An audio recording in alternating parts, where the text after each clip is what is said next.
শুরুতে জানিয়ে দেব, কোনো রকম ভুল করলে এবার কঠোর ও শক্তিশালী বিধ্বংসী জবাব দেওয়া হবে, ইরানি সেনাপ্রধানের হুঁশিয়ারি।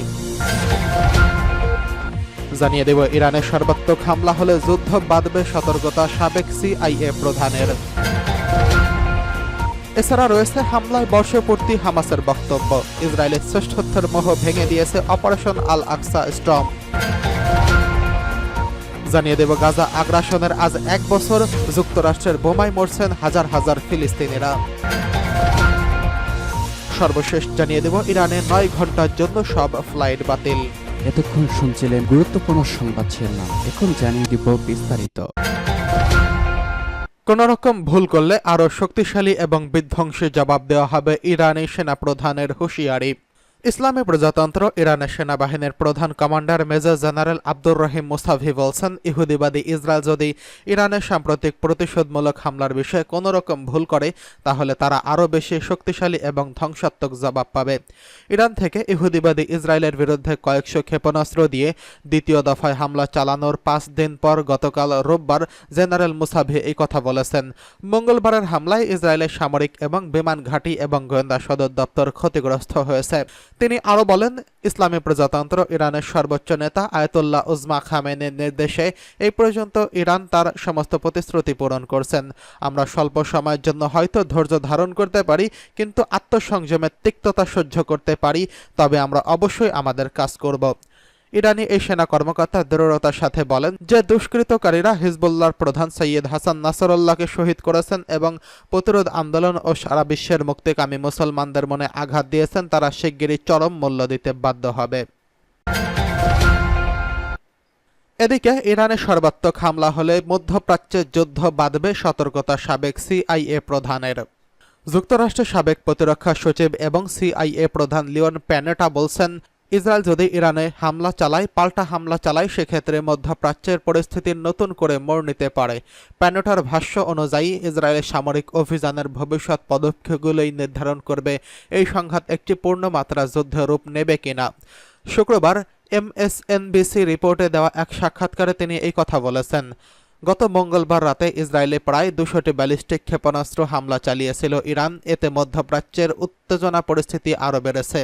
তেল আবিবের সংশ্লিষ্ট কর্মকর্তারা বলছেন, কয়েকদিনের মধ্যে ইরানে প্রতিশোধমূলক হামলা চালাবে ইসরায়েল।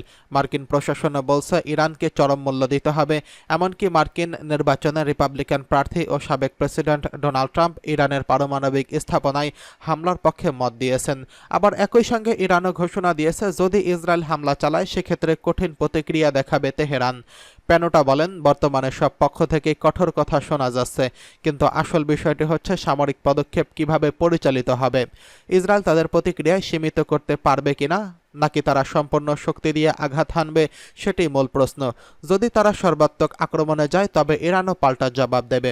প্যানোটার দাবি, অতীতে সামরিকভাবে সফল হতে পারেনি ইসরায়েল, আর এখন সামরিকভাবে জয়ী হতে যাচ্ছে বেঞ্জামিন নেতানিয়াহু। এই ধরনের পদক্ষেপ মধ্যপ্রাচ্যের সংঘাত দীর্ঘস্থায়ী করবে বলে তারা আশঙ্কা প্রকাশ করছেন। সাবেক এই মার্কিন গোয়েন্দা প্রধান আরও বলেন, এটি বোঝা কঠিন হয়ে পড়েছে যে ইসরায়েলের বর্তমান সরকার আসলে কি চায়। গত 70 বছরে ইসরায়েল সামরিকভাবে কখনোই তাদের সব লক্ষ্য অর্জন করতে পারেনি, এবং এই ধারা চলমান থাকলে ভবিষ্যতে সামরিক পদক্ষেপগুলো প্রভাবিত হতে পারে।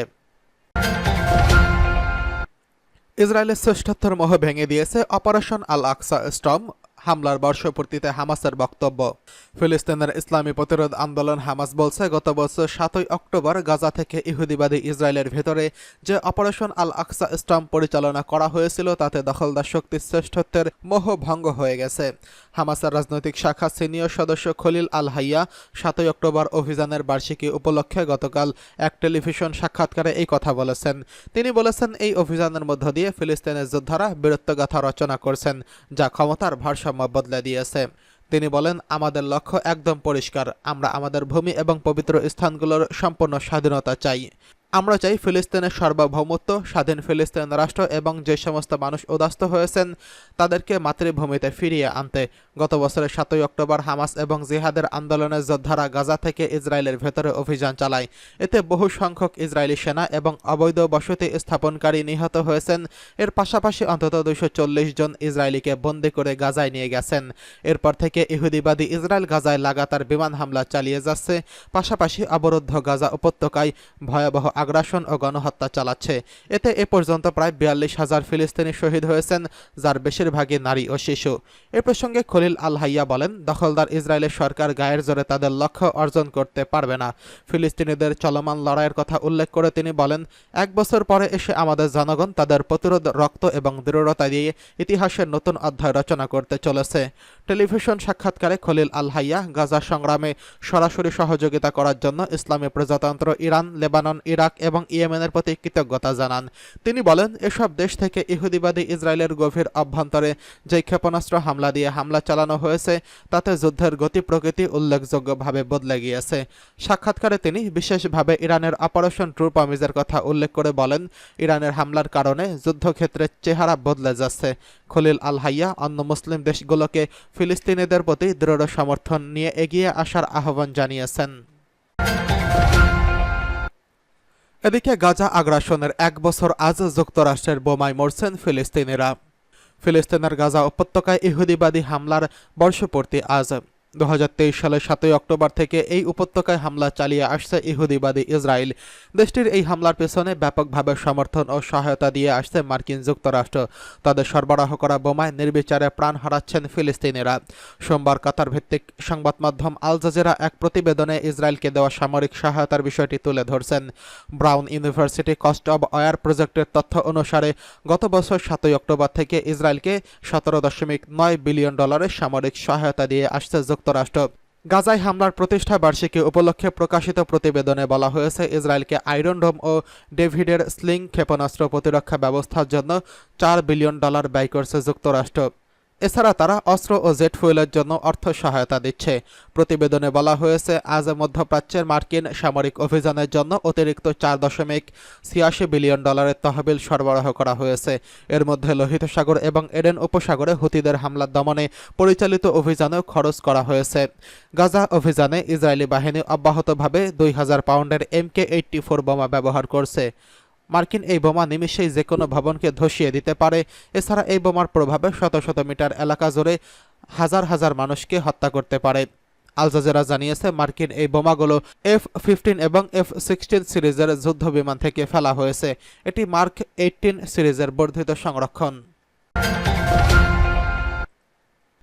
এদিকে ইরানে 9 ঘন্টার জন্য সব ফ্লাইট বাতিল।